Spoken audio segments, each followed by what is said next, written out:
Pasca libur lebaran 2 pekan, pasukan Sriwijaya FC kembali menjalani latihan rutin di lapangan atletik Komplek Olahraga Jakabaring Palembang. Pada latihan perdana, pelatih Sriwijaya FC Neil Maizar memantau kondisi fisik anak asuhnya setelah libur. Untuk memastikan pemainnya dalam kondisi baik, Neil Maizar langsung menggelar tes fisik. Neil Maizar membutuhkan waktu 2 pekan agar pemainnya pada kondisi fisik awal sebelum libur latihan. Dari pantauannya, pemain Sriwijaya FC mengalami penurunan kondisi performa.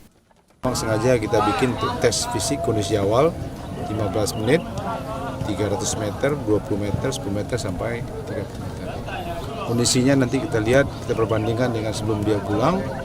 Terus kita lihat dengan analisa itu nanti kita tingkatkan bagaimana bentuk latihan ke depannya mulai hari ini sampai ke depannya.